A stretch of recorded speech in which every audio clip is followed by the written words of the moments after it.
Some of you may have heard that Dennis had a very serious injury. It happened on November 12th. Dennis Prager has long been a commanding voice in American conservative commentary, known for his decades of radio broadcasting, sharp political insight, and role as the co-founder of PragerU. For many, his name calls to mind intellectual debates, passionate advocacy for Judeo-Christian values, and a steady presence in the world of talk radio. But in late 2024, that familiar voice fell silent, following a life-altering accident that left Prager fully paralyzed from the shoulders down. Since then, his recovery has been as closely followed as his commentary, stirring deep concern among fans and critics alike. The accident that changed everything. Dennis fell down at his house on November 12th, and he hit his head. Prior to the fall, Dennis has had 2 major surgeries on his back. He had a fusion surgery, which really gave his back a pretty stiff situation. And so when he fell down, he hit his head. And while nothing actually happened to his brain, his spinal cord was injured. It was not severed, but it was injured. On November 12, 2024, Dennis Prager suffered a fall at home that altered the course of his life. Though initial details were sparse, subsequent reports from his family and Salem media painted a clearer and more serious picture. Prager had recently undergone spinal fusion surgery, a procedure meant to stabilize his back, but it had left him with limited mobility. The fall that followed was catastrophic. While his head struck the ground, he avoided brain damage. However, the real damage occurred to his spinal cord. The injury was centered at the C3 and C4 vertebrae, regions critical not only to limb function, but also to diaphragm control. This meant that Prager's paralysis was not partial or localized. He lost all movement below the shoulders, a condition that severely limited his independence and daily functioning. Despite the grim news, Prager remained conscious, articulate, and fully cognitively present, which offered some solace to his family and supporters. In the weeks following the incident, Prager was moved to a rehabilitation facility specializing in spinal injuries.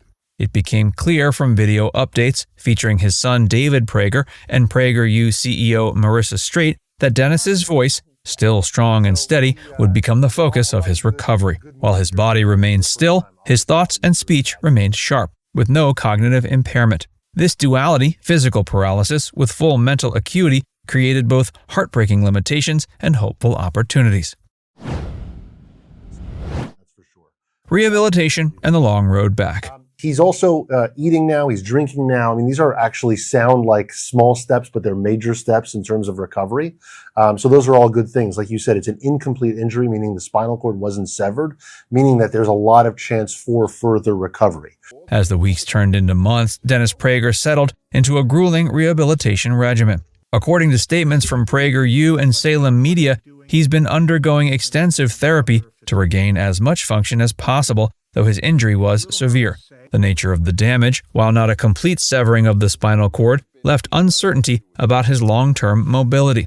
In a February 2025 update, Straight explained that with spinal injuries of this kind, only time could reveal the full scope of recovery. During this stage, Prager's family played an integral role in his day-to-day support. His son David was frequently present in update videos, sharing behind-the-scenes insights into his father's physical challenges and mental determination. "He's all there," David said. "He'll still correct my grammar, so I know that's still happening." That simple observation underscored a key message. Dennis may be paralyzed, but his signature wit and precision remained untouched. The psychological side of recovery was equally important. As someone whose career revolved around engagement with others through radio, speaking, writing, and teaching, Prager had to adjust to a new way of interacting with the world. He could no longer use his body to travel or gesture, but through dictation and digital tools, he could continue to write and communicate. One of the primary goals of his rehabilitation was to enable this continuation of intellectual work. His gratitude towards his inner circle became a theme in many updates. He credited his family and friends as his lifeline, keeping his spirits up and goals in sight. Quote, "My beloved son David is here with me, and I can't tell you how much he has done for me," he said in one update. Prager's recovery became a story not just of medical science, but of community, purpose, and faith. Returning to the airwaves. In March 2025, Dennis Prager and Salem Media announced a milestone that surprised many. Prager would return to talk radio in June. While not a full reinstatement of his 3-hour nationally syndicated program, he would reclaim the final hour of his original time slot. For fans, it was a beacon of hope, proof that despite the overwhelming physical limitations, Prager's voice would be heard again. The announcement came with a mixture of logistical changes and emotional weight. Quote, "Dennis may have some physical limitations at the moment," said Phil Boyce, Salem's senior vice president of spoken word, "but his wit, wisdom, insights, and passion are as strong and as clear as ever." The goal wasn't just to resume broadcasting, but to reestablish Prager's connection with his millions of listeners in a meaningful, sustainable way. Still, it was a return shaped by compromise. During Prager's absence, Charlie Kirk's program had taken over his affiliate stations, including 870 AM in Los Angeles. Going forward, Kirk's show would continue to air in those slots, while Prager's shortened segment would be syndicated separately. This change signaled a passing of the baton in some respects, yet made space for Prager to remain an active voice within the Salem family. A March 7th voice recording played during a health update video served as Prager's public reintroduction. Quote, "My voice is practically normal, which is really exciting, because I intend to go back on radio," he said. His enthusiasm was evident, and for fans, it was the kind of moment that hinted at resilience without needing to invoke the term itself. He couldn't move, but he could still command attention, still guide conversation, still ask the big questions. Behind the scenes, Prager's team worked to set up adaptive systems that would allow him to broadcast from his current care facility or home. The impact on PragerU and his broader work. How do you explain 3 million blacks moving to America from Africa and the Caribbean in the last few decades? How do you explain? So either all of those 3 million blacks are stupid, or it's not true. There are only two possibilities. As I say, did any Jews move to Germany in the 1930s? Yeah. Not one. Yeah. As bad as it was for Jews in Eastern Europe, not one moved to Germany because Germany really was systemically racist. Yeah. But America is the land of opportunity for black Africans and black Caribbeans. That's the point. It is the land of opportunity for every race. Absolutely.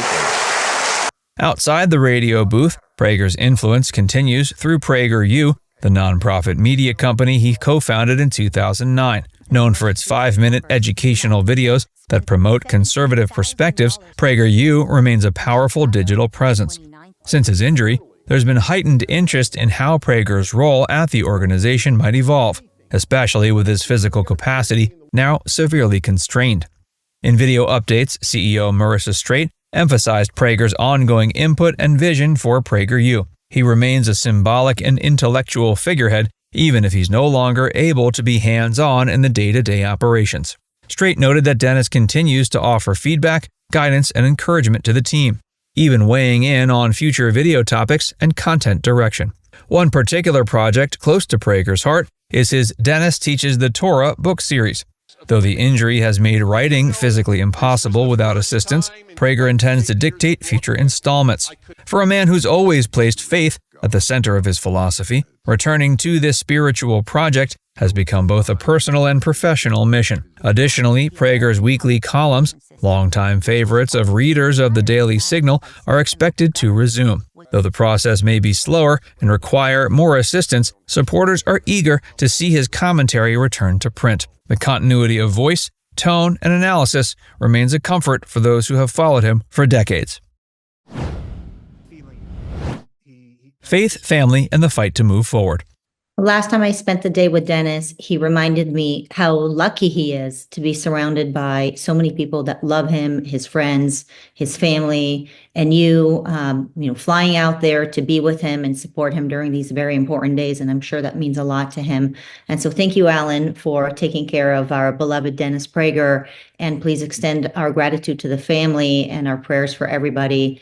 One of the most striking elements of Prager's journey through paralysis has been the unshakable sense of purpose conveyed by his inner circle. Whether it's his family members, professional colleagues, or longtime listeners, a common thread runs through their messages. Dennis Prager is still Dennis Prager, The essence of who he is, his values, his intellect, his priorities, remains as vibrant as ever, even if his body does not cooperate. Faith has played a large role in how both Prager and those around him are processing the aftermath of the injury. His ability to endure hardship without bitterness has impressed those around him. Quote, "It's so amazing to watch Dennis go through this situation and learn so much about how he handles this kind of fight," said Straight. Now it's time to hear from you. Were you surprised to learn about the extent of Dennis Prager's injury? Let us know in the comments section below.